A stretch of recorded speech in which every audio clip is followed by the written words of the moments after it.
If you played RimWorld for, well, any amount of time, then you know this sound. That's the sound of your mountain base becoming an all-you-can-eat buffet for insects. Every tunnel you carved and every defense you built, well, none of it really matters when they spawn behind all those things. We're going to be doing the Insectoid 2 mod on Randy Random Blood and Dust difficulty with 0 humans allowed. This is the story of how a hole in the ground became a mighty empire. Now, let's go ahead and meet the family. Every hive needs a queen, and ours is Orange. She's a slow learner with a burning passion for social work. I honestly thought she'd be this grand matriarch controlling everything. She mostly just stands around looking pretty and occasionally taming a squirrel. Then there's Wolverine. He's a careful shooter, a xenophobe, interestingly enough, and he handles all our crafting and mining. He's gonna become king one day, but right now he's just a bug in a toga. Sam, our cook, another careful shooter, but with 0 shooting skill. See, RimWorld has a sense of humor, and I didn't put much effort into customizing these colonists. Then we have Tapir. He's a trigger-happy researcher who I condemn to a life at the research bench like all researchers. He will save everyone's lives later, but right now he's just mad about being at the research bench. Very mad about it. So what's different? Well, here's how an insect colony works. Forget everything you know about RimWorld. You build a hive, workers come out, and they do the base work, so your colonists are free to do other things. We also eat insect jelly, among other things. We produce insect jelly, and everything runs on insect jelly. It's our lifeblood, and it honestly keeps the colony going. To get started, our colonists go into metapods for 5 days to modify their genes. Could we speed this up by feeding them jelly? Yes, actually we can, but do we have the jelly to waste? No. No, we don't. So we wait, and megascarabs spawn from the hive we put down and begin to dig. Very, very slowly dig. I honestly thought they would get further. They didn't. When they finally emerge, it's time to name our colony. We're going for something intimidating. Something strong, something that strikes fear into the hearts of our enemies. The True Hive Empire. And our settlement? Well, that's the Hive Honey Hole. Look, I thought of honey and bees and bugs. Don't judge me. Never will you hear me claim to be a creative at names. And if you have a better idea, drop them in the comments. Maybe I'll get better if you guys teach me as time goes on. Now, with the 1.6 building tools, we create circular organic tunnels instead of boring squares. It actually looks like an insect hive, all flowy and natural, and honestly, it's completely impractical. But I'm proud of it. Then the wild men show up and they try to take our jelly. Now, I don't want to say we overreacted, but we killed them and we ate them, because that's what bugs do. The hive exists to consume, and, well, humans are essentially walking protein bars. Around this time, Tapir starts insulting everyone because he's mad about being a researcher. Wolverine takes exception to being compared to a cobra. Yeah, I don't get that one either.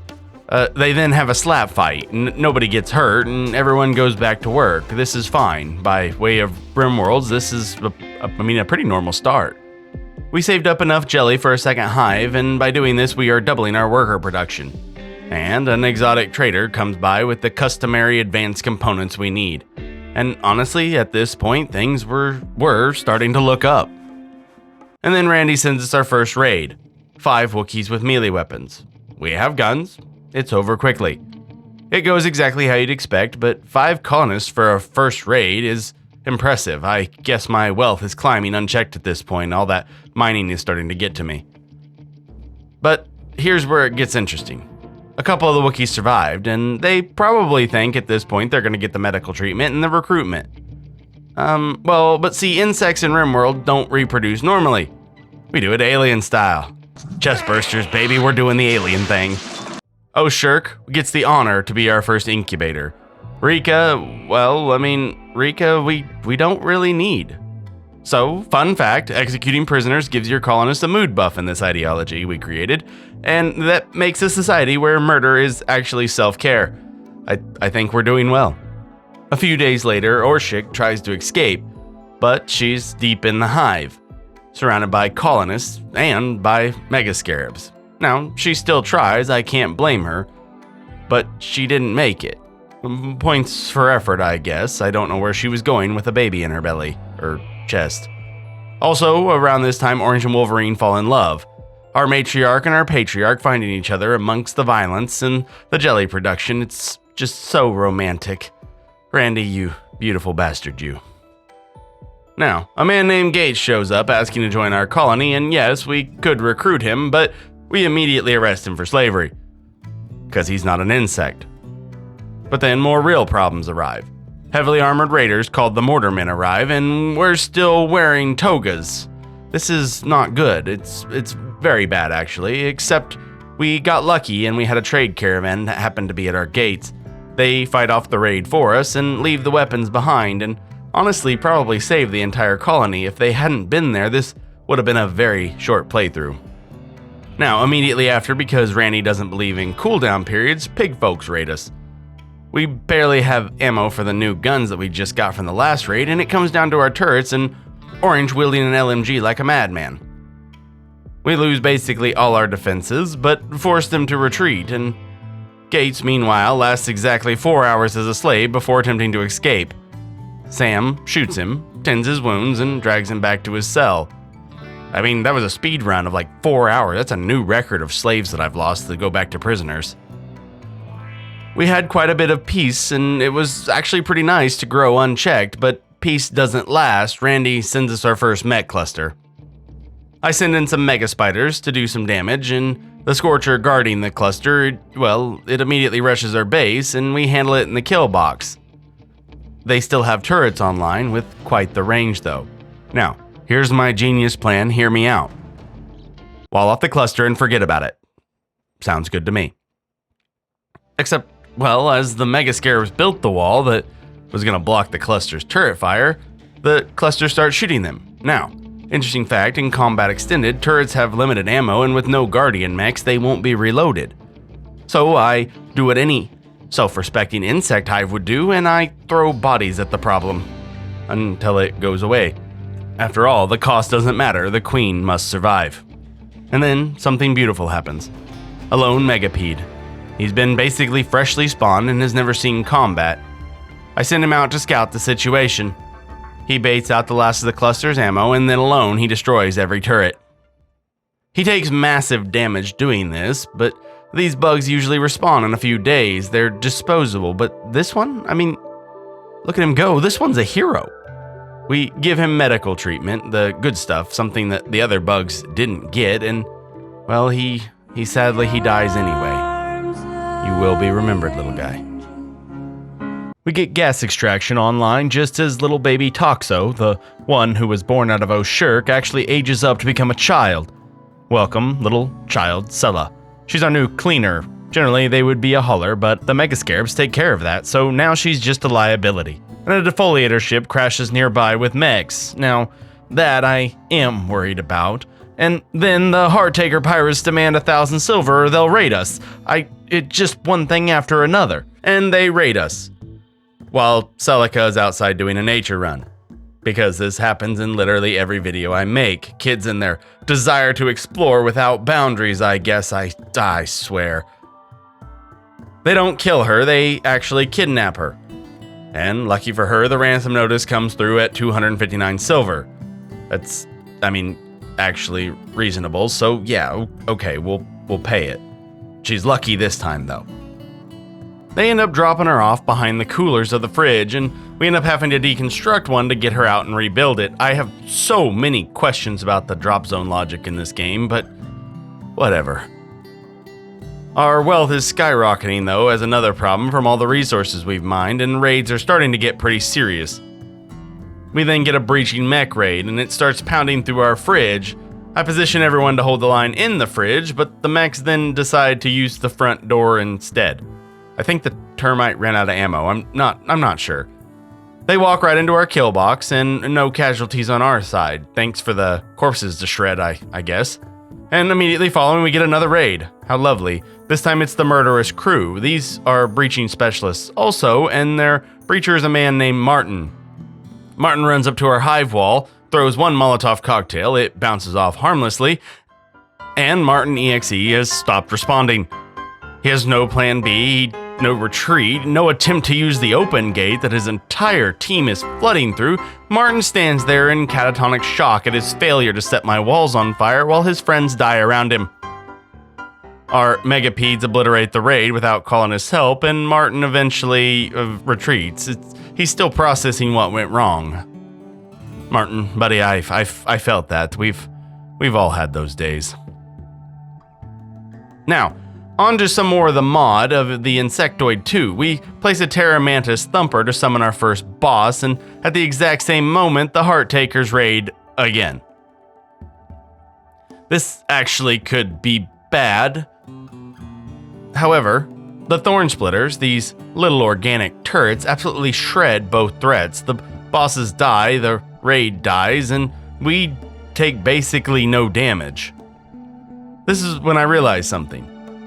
Insectoid defenses are absolutely cracked. They're cheap to build, they respawn, they hit like trucks, the ammo's insect jelly, and honestly, if I hadn't already decided to only do a bug theme, this would have just cemented the point to do no gun turrets, just Thorn Spitters.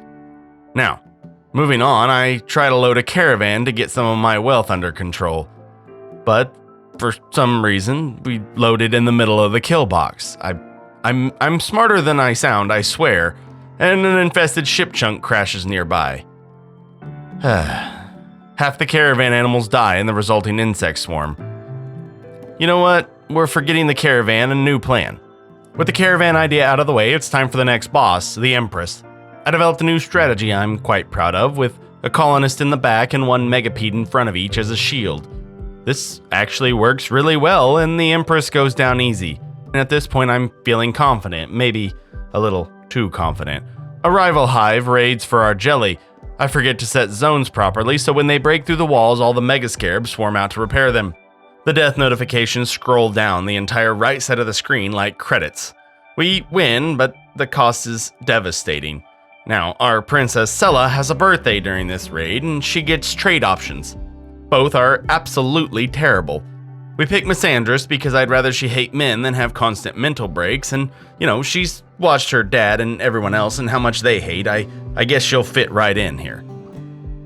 Then a bulk goods trader finally brings us the royal jelly we need so we can make our fancy new hives. No time to celebrate though. Randy sent an infested ship chunk earlier and now I have to deal with him. I send the megapedes in to attack him.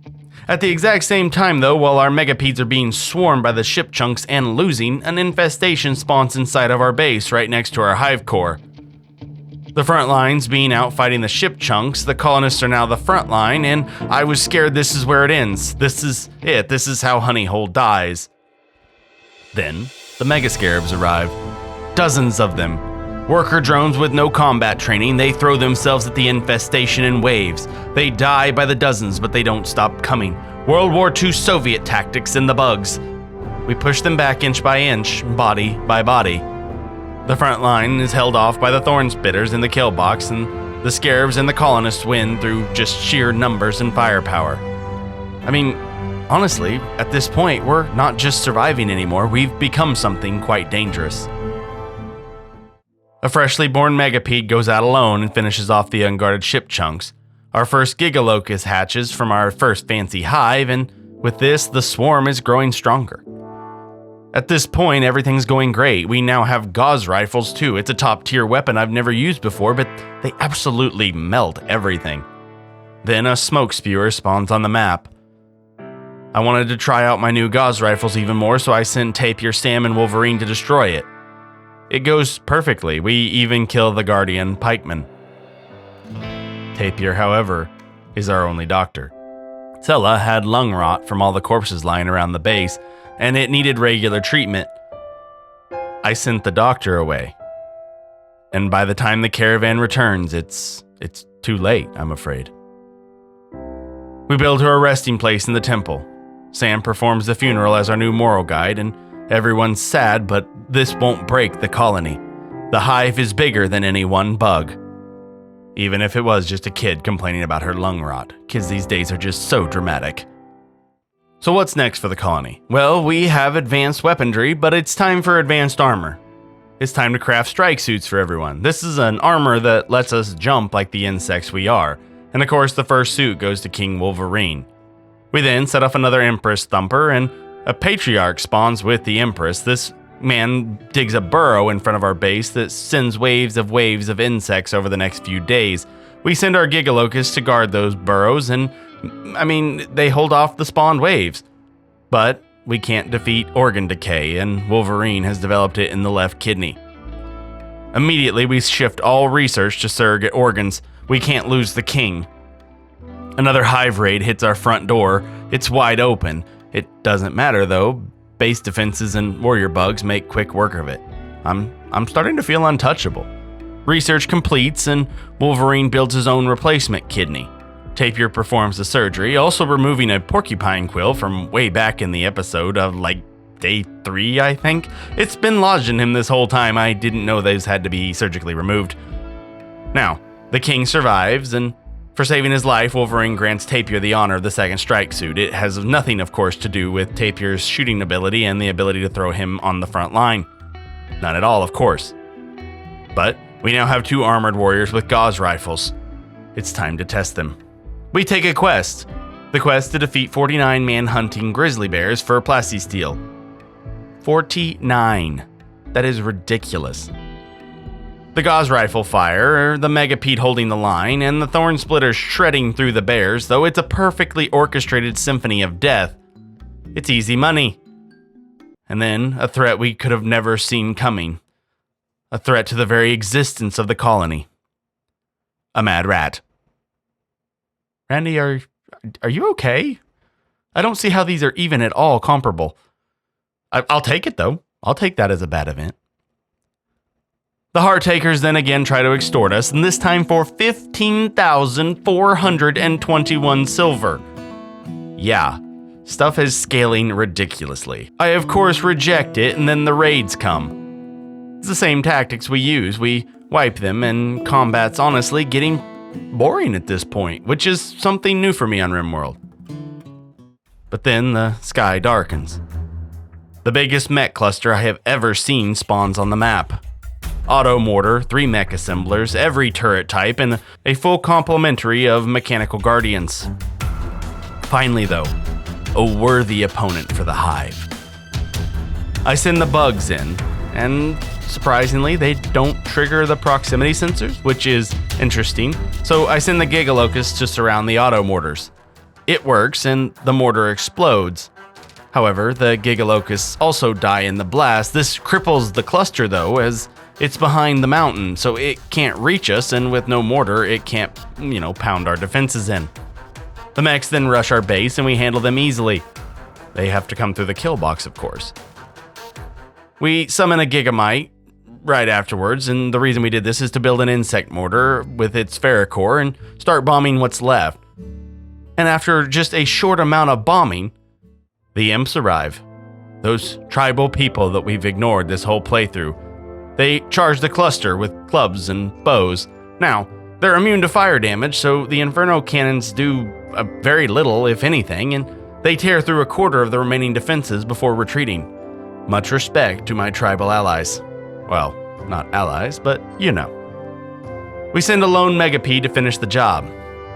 He clears the remaining turrets by himself, and with that, the largest mech cluster I've ever faced has been defeated.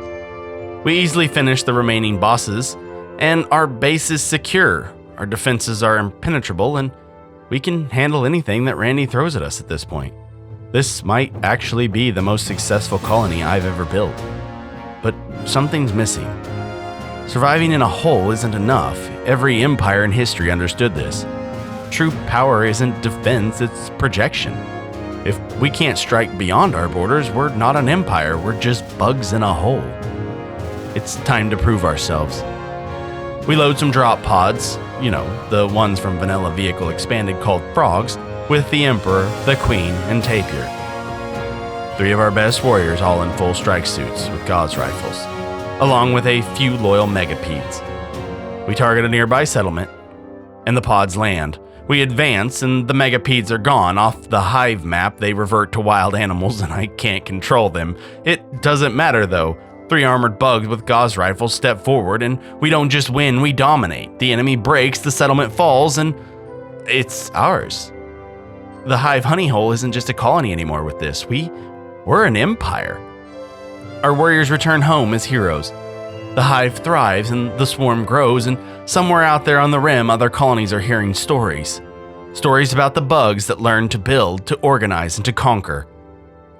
There's so much more to the insectoid mod that I didn't get to cover in this video, but that is what happens when you build an empire. You kind of run out of time to show every detail, and in my case, hard drive space. So with that, I appreciate you guys being here. Go ahead and drop your colony ideas in the comments, for future videos. I'm going to keep these coming. I appreciate all of you who have subscribed already. Means the world to me, and I love you. Thank you. I'm thinking, though, as of right now, I'm thinking bird people, because don't ask me why, I like the idea. So if you've made it this far into the video, guys, you are a real MVP. Hit that subscribe button and become part of the Hive. Check out my X and my Patreon in the description. These videos take forever, and between everything else I got going on, buying me a coffee during a late night editing session genuinely helps, and it makes me move forward towards making this a career. Now, guys, as I said, thanks for watching. I've been your host, Zionic, and remember, the next time you hear that sound in your mountain base, that might be us. That might be the Hive Honey Hole. Peace.